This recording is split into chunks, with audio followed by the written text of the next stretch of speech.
This is the ELA and Mathematics training module for the 2019-20 school year, which is required for all district and school test coordinators as well as ELA and Mathematics test administrators.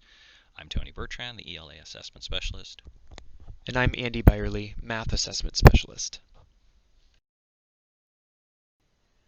The topics we will be covering in this module include scheduling ELA and math assessments, administering the ELA and math assessments appropriately, key elements and features related to online testing, and available resources.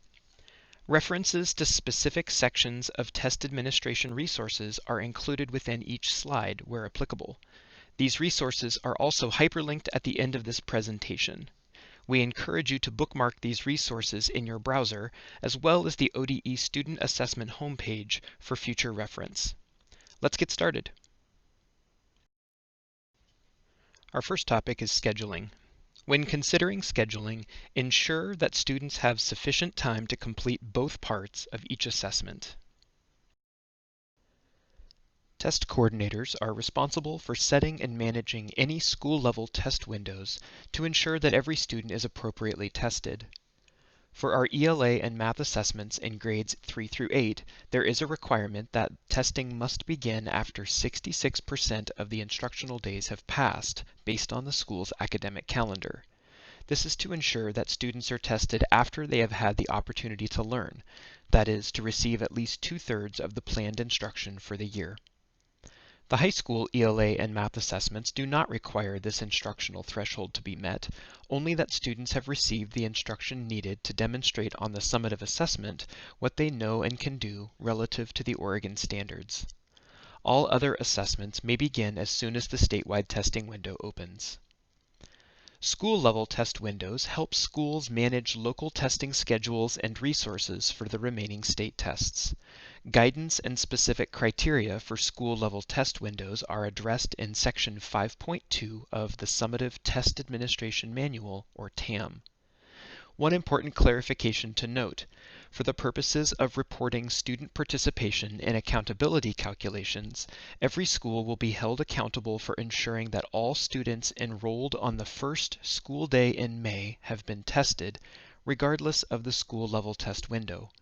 Students who enroll after the first school day in May will not be included in the school's accountability calculations. The 2019-20 ELA and Mathematics statewide test window runs from January 8th through June 7th, 2020. High school students may start testing at the beginning of the test window. And as mentioned on the previous slide, school-level test windows for students in grades 3 through 8 must not begin until at least 66% of a school's annual instructional days have been completed. These test windows must last for at least 4 calendar weeks.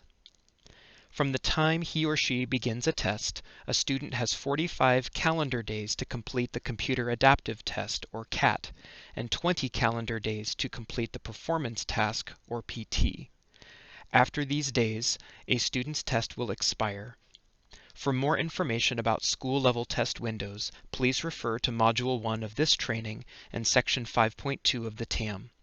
For clarification and recommended best practices regarding expiration periods, please refer to Section 6.4 of the TAM.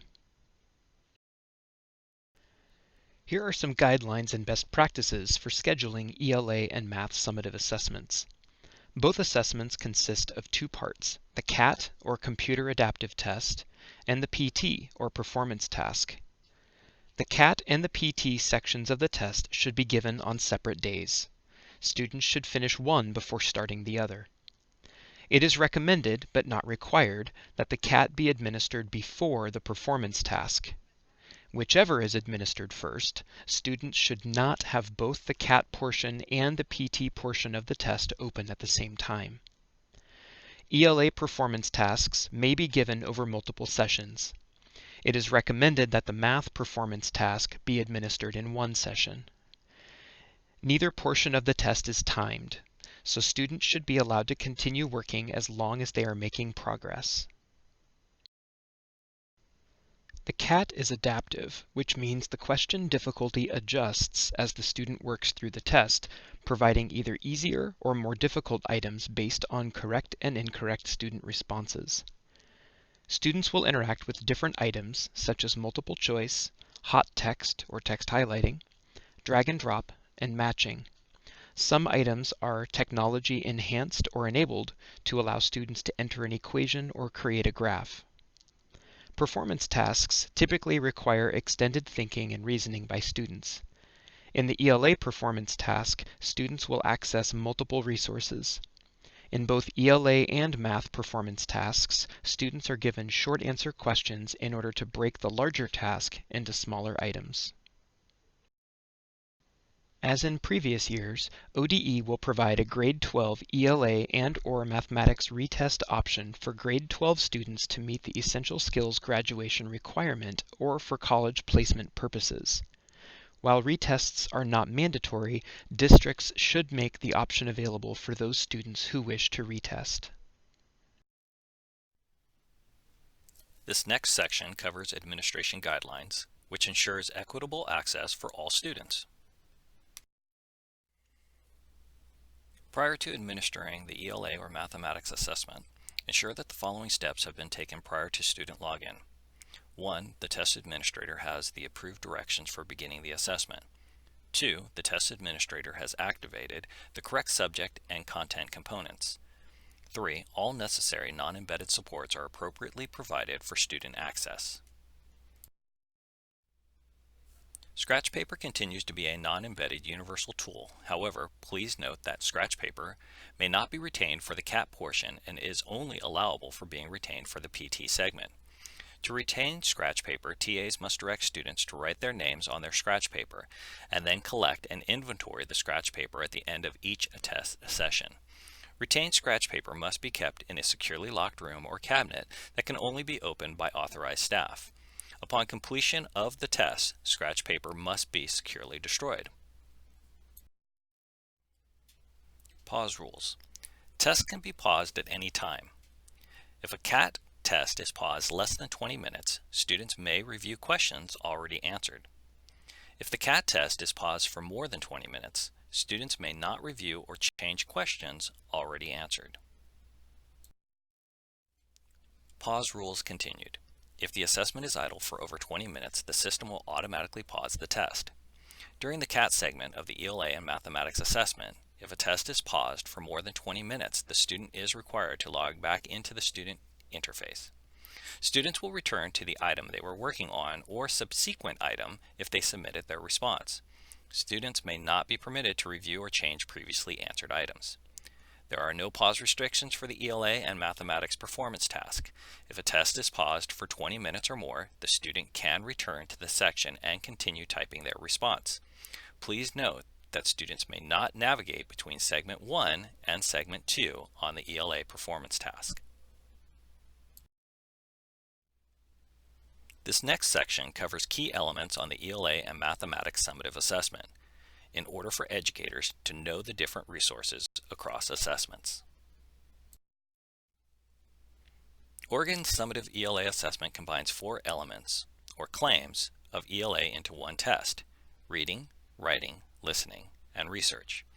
Students will receive an overall composite score and subscores for each individual claim. Listening items will require each student to have headphones. Students at all tested grades will be required to participate in a performance task, which will require them to write an extended essay. Check the Oregon Accessibility Manual for specific allowable supports. The Oregon statewide math assessment is created around a blueprint that combines 4 claims into one test. Claim 1 is concepts and procedures, Claim 2 is problem solving, Claim 3 is communicating reasoning, and Claim 4 is modeling and data analysis. Students will receive an overall composite score as well as subscores for each claim. It should be noted that Claims 2 and 4 are reported together. A Desmos calculator is embedded within some items in grades 6 through 8 and grade 11. In grade 6, a 4-function calculator is available. In grades 7 and 8, a scientific calculator is available. and in grade 11, a graphing calculator is available. More information about the specific functionality of these calculators can be found on the Desmos website at www.desmos.com/testing/Oregon. For more information on specific allowable supports, please refer to the Oregon Accessibility Manual. Our final topic to share is resources to adequately prepare teachers and students. There are two different simulations available through the OSAS portal.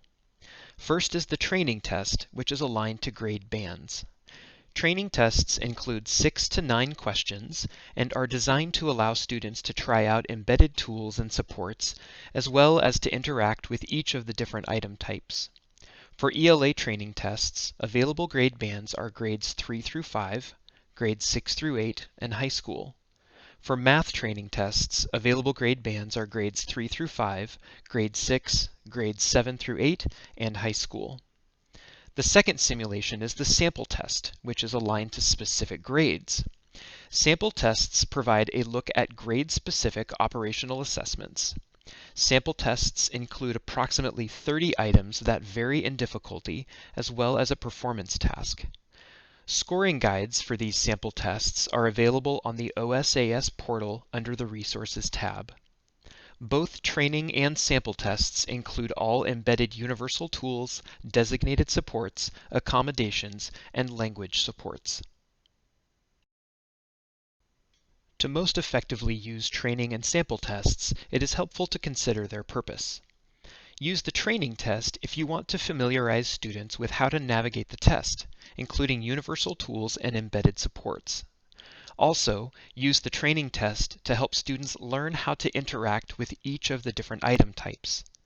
The training test should not be used to look at grade level content or items at the appropriate level of difficulty.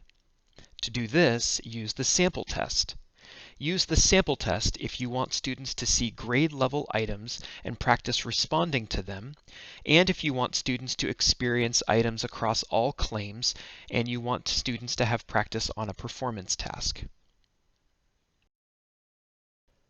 Several documents outline the structure of the Oregon statewide assessments for ELA and mathematics.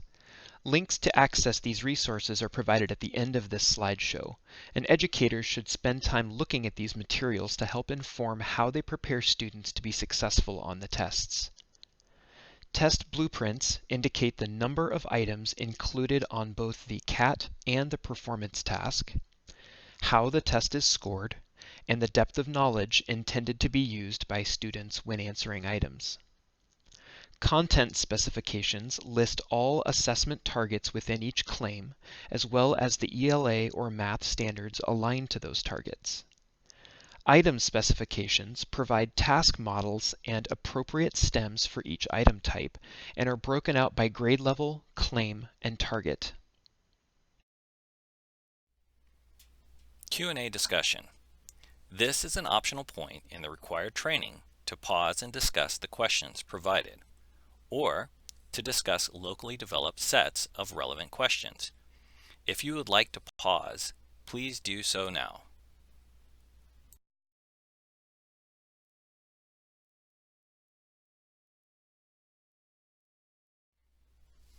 In addition to the information shared in this presentation, there are some online resources available. The OSAS portal provides both training and sample test. For more information on assessment blueprint design, including academic targets and the number of items from each claim, visit the ELA and Math Assessment websites. The Test Administration Manual and the Oregon Accessibility Manual provide technical support for districts, schools, and educators. In addition to these resources, please visit www.osasportal.org. To access summative assessment data, visit the OSAS portal and log in with your username and password. Select Test Administration, then click Online Reporting System. The Online Reporting System, or ORS, provides educators access to 3 distinct reports: Overall Proficiency Reports, claim level proficiency reports, and target reports. Overall proficiency reports identify the number of students proficient or higher in both math and English language arts. Claim level proficiency reports identify the number of students in each achievement level by content claim. Using these claim level reports, an educator could see how many students are performing below proficiency, nearly meeting, proficient, or exceeding in each of the 4 ELA and mathematics claim areas. Target reports show the performance of groups of students on grade level targets compared to proficiency, as well as which of these targets are relative strengths and weaknesses on the assessment as a whole. As district test coordinators, you have access to these reports and can provide them for schools and teams in your district.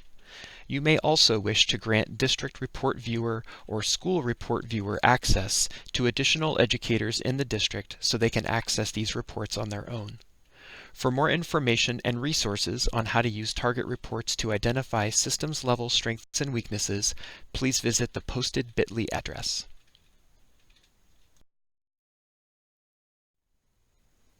This concludes the required ELA and Mathematics Summative Assessment Training module for the 2019-20 school year. Thanks for joining us.